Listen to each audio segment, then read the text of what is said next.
from their cage code can submit white papers so that they can touch base with them if there's anything, any updates that they need to do. But I'll show you how to do that in a moment. Just some reminders. First of all, a user must have registered for JCM access to the online TEM communities for the current TEM to have access. Couple points there. If you registered for TEM 10, that does not mean you're registered for TEM 12. Another point is if you have specifically registered to attend the event in Pennsylvania on 29th and 30th of May, that does not register you for TEM access. It is a separate registration process.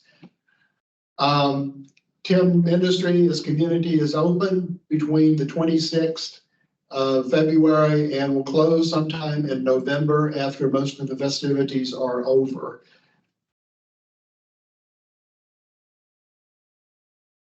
Okay, this is if you were at the last training session, you've already seen this, but this is just a recap. How do you get into the TEM community?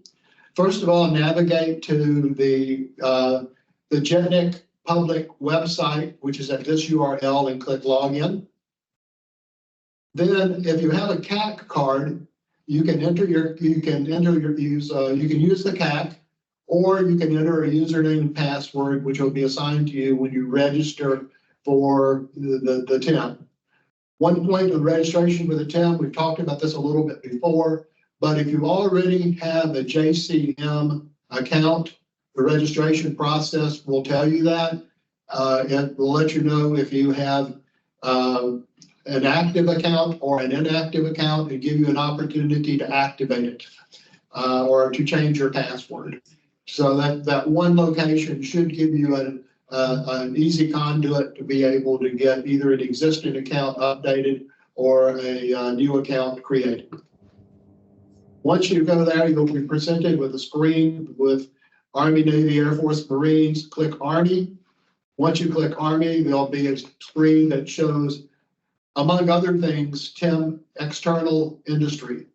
That is the community that you are interested in. There may be other communities there, including probably a government community for TEM that is marked as limited access, but the one that you're interested in is TEM external. So now on to the overview of white paper submission process and rules. As I've said, that there are two levels of users in this case. The first two who register will be given authorization to submit white papers. Anyone else from a cage code will be given view-only authorization. From the front screen or the home screen of the TEM community, you will be able to see that. This example shows what you will see if you are a view-only registrant. You will see, number one, you will see who you are, that you're registered view-only.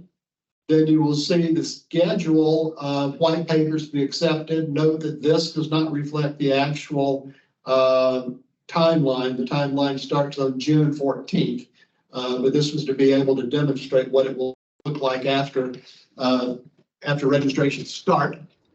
Also notice that if you do not have authorization to submit white papers, no button will appear to do that, although all the other buttons will be provided. You have all other functionality other than submitting white papers. In the case that you are logged in, one other thing I wanted to point out here on number 2 is that you do get a list of who from your cage code is registered for submitting white papers. So you'll be able to see that and know who to contact if there's anything that needs to be said. Now, moving on to the login for those with authorization to submit white papers, and the rest of this presentation will focus on folks who can submit white papers. It will show once again, who is logged in. It will show here that you can submit white papers. Then it will show that here's when the white paper registration period is open to when it closes. Second, it will show the list of submitters for the cage code, which of course, if you can submit, it will include you. And third, there'll be a button that says Submit White Papers. Once you click that Submit White Papers button, you will get a fairly busy page that gives you a lot of information about white papers. The first thing it shows you at the top is it shows you what phase of the process we are in. The phase we are currently in is submission, which is a little bit hard to see in that blue box. But while submission is going on, white papers can be uploaded by you and submitted for review. Once submission closes on July 19th, we'll move into the evaluation phase. At that point, you will no longer be able to submit white papers or update white papers.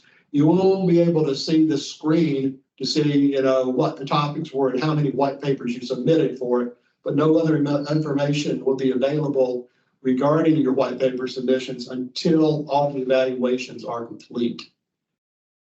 Number two on the screen are some links to the right that are there just to go to bring up a document and a separate window to help you along if you run into any questions. The first one, how to submit white papers, will take you to this particular presentation. So you can go through and if you get stuck, you can see where you are, what happens next. The TRL lane map and the BAA compliance checklist, I'll talk about them on another page where it actually makes sense that you might need to use those. Number three, for those who have used the system in the past, the previous TEMs, there's always this big yellow button out to the right to select. Well, we've gone away from the big yellow button and gone to a checkbox to free up more vertical space and horizontal space on the screen, make it look a little better. But those are the boxes you check to say which topic we want to submit a white paper for. And the white paper, the topic names and the topic descriptions are included in the middle. And then at the end, at the very right, you see a number of white papers submitted. So when you first come into the screen, of course, all three numbers will be 0 because you will not have submitted white papers. For demonstration purposes, I have some white papers in the system just so you can see how things change as they go. Okay. And that takes us to how to submit a white paper. We're a little bit ahead of schedule there, but let's move on. How to submit a white paper. Once you on this page, a white paper, check the box to select the topic you wish to submit. In this case, we checked topic 15, which we have no white papers on. Then second, then hit next to be able to go to the next page and actually submit the white paper. Or if you decide that you don't want to do that right now, you can hit home and go back to the main home page for the TEM online community. Now, one note on here, upon submission of a white paper, a notification email will be sent to all authorized submitters for the cage code. So if George here submits a white paper, we also saw that John is a submitter. So when George submits this white paper, both George and John will get an email saying they submitted a white paper with this name on this date and so forth. And as we talk about managing white papers, you'll see that you get a notification via email when any change is made to a white paper. That then takes us to the page we've actually set up the white papers. There's quite a bit of information here to be filled out. It's not a lot, but it's a fairly busy page. But the first thing you'll notice is it tells you right at the top of the page, this is the topic that you picked. So from this page, you will submit a white paper for topic 15. Type in a brief, just a brief name of the white paper or whatever the title of the white paper is. Then type in it will default to the current date, but whatever the release date of that white paper is, mark whether you have proprietary information in the white paper or not. Also mark whether white paper contains ITAR restricted information or not. Then give a brief up to 1,024 character description of the white paper. And this is mainly just to give an overview to say what the white paper is about beyond just knowing what the topic is. On number 3, 2 criteria that you will find in the BAA checklist is that, can you deliver the prototype in 12 months or less? Yes or no? And will it be at TRL level 6 or higher by the end of the base year? And that TRL information can be found here. When you click this link, it will come up with a chart that's showing TRL level 6 and higher and explaining what those mean. 4th, we need a contracting point of contact and a technical point of contact. These are defaulted to the user who is logged in, and those can be changed by clicking this up-down button, and you can choose other users from the cage code, or you can add a new user. Then last, we need to put in we actually need to attach a white paper. And here is an example. First of all fields are required. Here's the reference that I've already mentioned. Here is, we recommend that you review the BAA white paper checklist to ensure that all requirements are met. That is the first gate that we go through once it's submitted, is a check for the white paper against the BAA compliance checklist will be done. And then number 4, click attach to attach the white paper. Or if you wanted to just go back to the topic list, this will take you to the topic list. Once you click attach white paper, you will be prompted to upload files. You can either click the upload files button, and then whatever operating system you're under, you will be presented a file list. If you're Windows, it would be Windows Explorer, and just navigate to whatever file it is that contains, that is a PDF version of the white paper you wish to update or upload. Alternatively, if you want to go just navigate over to File Explorer and then drag and drop, you may drag and drop a file onto here. Once that happens, you will get an acknowledgement that says that whatever file that you have uploaded, which again must be a PDF, was successfully uploaded. You could get an error if there's a problem uploading the file. That's uncommon, but if so, we'll talk about how to handle that in a minute. Once it's successfully uploaded, click Done. It will then return you back to the uploaded white papers page. And you will notice that we had uploaded a white paper for topic 15, whereas before there were 0 white papers. Now we will note that there is 1 white paper. That number is incremented. And from here, you can click Home to go to the go back to the home screen, or you can select a topic again and go on to the next and upgrade any white papers or change any white papers that you wish to change. Which takes us to how to manage white papers after initial submission. From this page, the topics list, click one of the boxes on the left. I chose topic 13 because in this example, I have 2 white papers submitted for topic 13, and then click Next.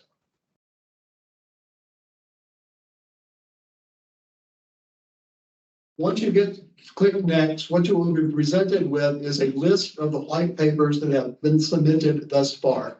And you will notice here the submitter name is listed, and George Testerman submitted white paper 1. John Testeru submitted white paper number 2. Now, from here, you can just click new white paper if you want to submit a third white paper on this topic. And then it looks exactly like it did at the beginning of the how to submit a white paper section. It will follow exactly those steps. And then after you're done, the number of white papers submitted for topic 13 will increment to 3. Alternatively, you can click a particular white paper. In this case, I've chosen white paper 1. And then you will click View Update White Paper. Or if you decide you don't want to do this, you can always click Topic List to go back to the topic list. But if I click the View Update White Paper, then it takes you back to the same screen that you've seen before that contains the data that you entered when you first entered this white paper.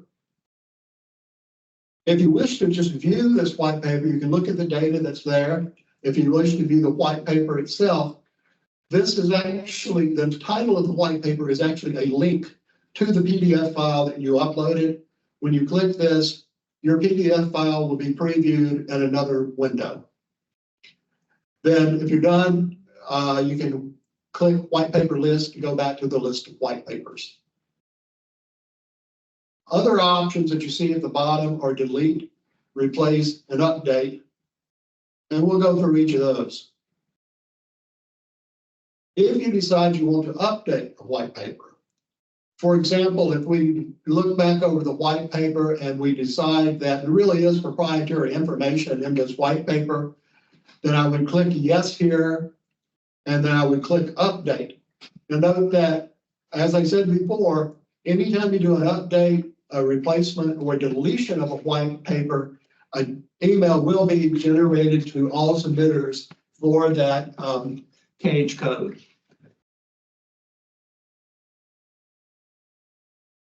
The next thing that you'll see is you'll see a verification that you wish to make an update. And here you can go, oh, I didn't mean to do that, and you can hit cancel, or you can hit continue. If you hit continue, the change you made will be saved.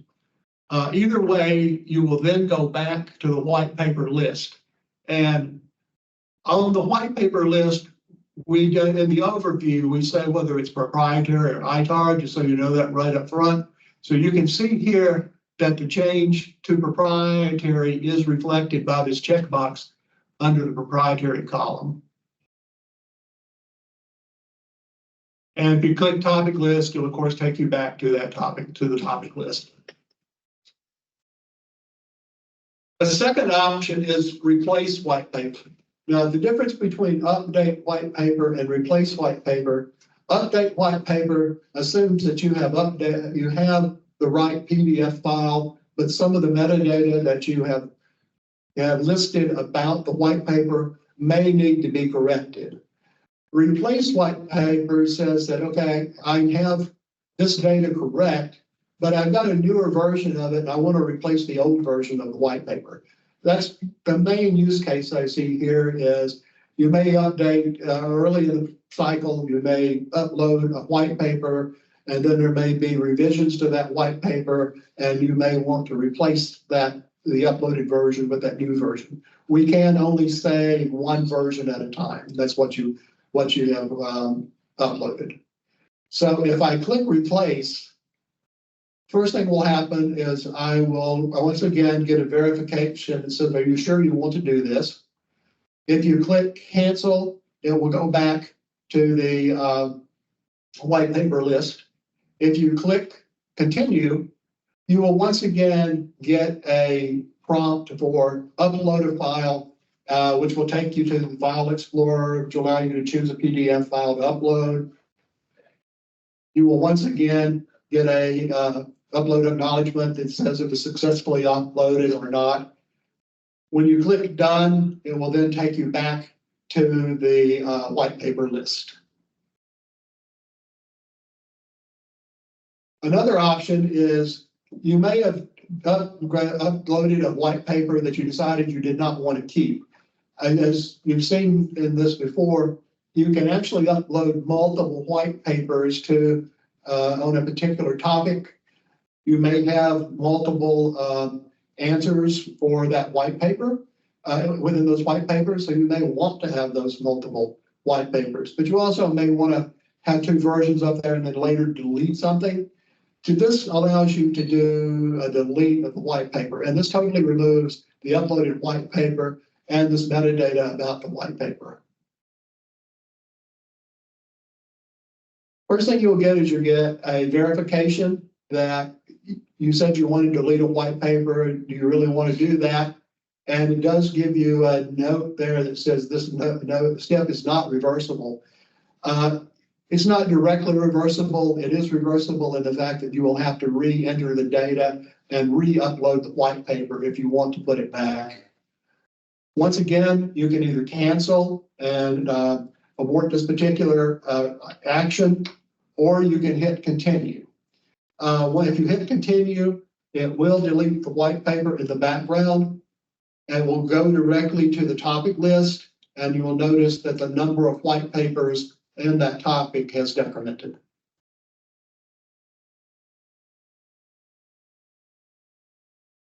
That's really all of the new information. I wanted to cover FAQs and support tickets again. We covered it last time, the last session, but I can see where you could very easily run into problems with supporting with submitting the white papers. If you have questions, well, first place to look is FAQs. You may go out to the public website and hit the FAQs button, and you will get a list of FAQs that you can search and then read. You may also go to FAQs while you're logged into the TEM JCM online community by hitting support, and then you will get the list of white papers on the right, and you may do a search by word or phrase. Also, you may submit, if you looked at the FAQs and you can't find the answer you need and you still have questions, you may fill in this user support request and hit submit. A little bit more about that here. Enter a brief but descriptive subject. Enter a description with enough detail to be able to for us to understand your question. If there's a file associated with it that you wish to upload, you may upload that, and then hit submit. You will get a case summary that pops up at that point. It'll give you a case number and an overview, and then we will get that that question. There's a group of us who support the questions. I'm one of them. It could take up to 3 days to get a response back. We will receive the question that day, but it depends on the level of the response, of the depth of the question and how long it will take us to get to you.